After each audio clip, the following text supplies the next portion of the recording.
As of this very moment, refugees and other travelers from Iraq, Iran, Syria, Sudan, Somalia, Libya, and Yemen are still allowed to enter the United States, blocking President Trump's plan for extreme vetting. Right now, our guard is down, and people are pouring into this country. Now, earlier today, President Trump had this to say about the Ninth Circuit Court's ruling. Take a look. We are going to keep our country safe. We are going to do whatever is necessary to keep our country safe. We had a decision which we think we'll be very successful with. It shouldn't have taken this much time because safety is a primary reason. One of the reasons I'm standing here today is the security of our country. The voters felt that I would give it the best security. So we'll be doing something very rapidly having to do with additional security for our country. You'll be seeing that sometime next week. In addition, we will continue to go through the court process, and ultimately I have no doubt that we'll win that particular case. And earlier today on Air Force One, President Trump said this. We'll win that battle. We also talk about the unfortunate part is it takes time statutorily, so it takes a little time. We'll win that battle. But we also have a lot of other options, including just filing a brand new order on Monday. Could very well be. But I'd like to keep you, I'd like to surprise you. We need speed for reasons of security, so it could very well be that we do that. Now, President Trump, he gets it. He's making the safety and security of you, the American people, a top priority, and for good reason. Now, we have been warned by top Obama administration intelligence and national security officials that ISIS could infiltrate the refugee population. They've all said it. Watch this. Would that bring in Syrian refugees pose a greater risk to Americans? I mean, it's clearly a population of concern. The concern is in Syria, the lack of our footprint on the ground in Syria, that the databases won't have the information we need. So it's not that we have a lack of process, it's there's a lack of information. And that obviously raises grave concern as to being able to do proper background checks of the individuals coming into the country. Yes. I don't obviously put it past the likes of ISIL to infiltrate operatives among these refugees. We can only query against that which we have collected. And so if someone has never made a ripple in the pond in Syria in a way that would get their identity or their interests reflected in our database, we can query our database till the cows come home, but we're not going to. There will be nothing show up because we have no record on that person. There is some fear that some of these refugees may actually be posing as refugees, but they might actually be Al-Qaeda or ISIS terrorists trying to sneak into Europe or the United States. What do you make of that? Well, certainly that's a possibility. I mean, you can't dismiss that out of hand. We should be conscious of the potential that Daesh may attempt to embed agents within that population.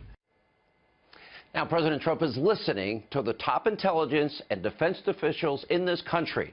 And now the president of Syria, he's actually echoing those same concerns. Now, keep in mind, Syria is one of the countries on Trump's travel ban list. And here's what President al-Assad told Yahoo News. Take a look.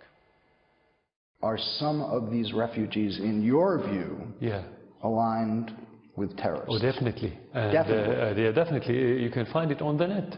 The same picture that you saw them, in some cases, of course, in some instances, those terrorists in Syria holding the machine gun or killing people, they are peaceful refugees in Europe or in the West in general. Yeah, that's true. That's the Syrian president, essentially a guy who's a dictator, admitting that some refugees are definitely terrorists. Wow.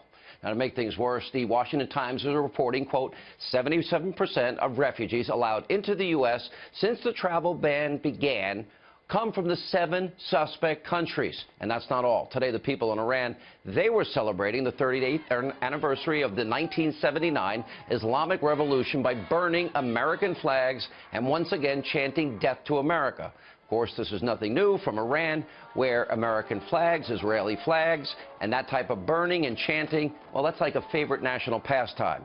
You may remember when the supreme leader of Iran was caught on tape calling for the death of America. Watch this. هدفشون این است که مردم ایران رو در مقابل نظام اسلامی قرار بدن. این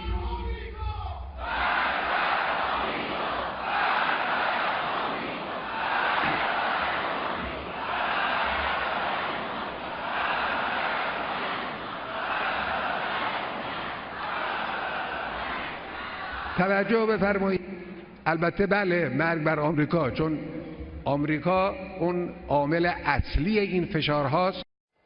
Now, clearly, the people you just witnessed chanting death to America, they don't like you, they don't like us, they don't like our way of life, and they're definitely not in search of the American dream. Now, here's the most alarming part of all.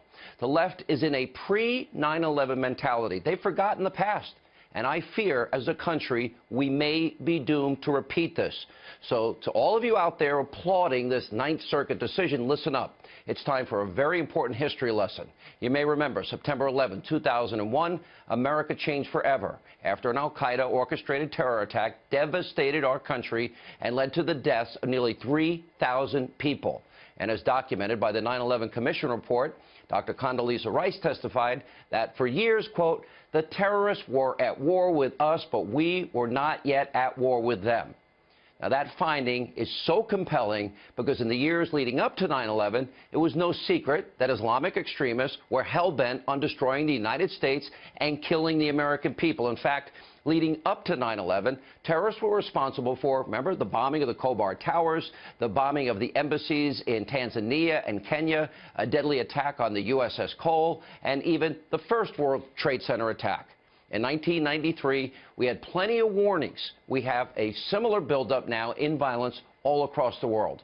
Europe has been rocked by terror attack after terror attack, and here at home, Islamic extremists. Remember San Bernardino, the Pulse nightclub in Orlando, Chattanooga, Fort Hood, the Boston Marathon. ISIS has repeatedly declared war on this country, just as al-Qaeda did prior to 9/11. And right now, those so-called journalists and the alt-left radical mainstream media, they're lying. And they're calling President Trump's temporary travel ban a religious test or a Muslim ban. And they are doing a complete disservice to you, the American people. If we do not take this threat seriously, it's not a matter of if. It is a certainty. It's a matter of when we will be hit again. It's going to happen. So to all of the people conspiring out of political correctness, trying to stop the president's safety measures, I'm warning you, you will be tied to all of this. And yes, I'm talking about Senator Chuck Schumer and his crocodile tears and the hypocrisy he's shown, President Obama, who appeased Iran and couldn't even say the words radical Islam, the liberal and Democratic politicians, members of the mainstream media. I've said this many times to all of those out there who are more worried about the slight inconvenience of a few travelers versus the lives of the American people. To you, my message is clear. If another 9/11 style attack is committed here in the United States, blood will be on your hands. Deal with that.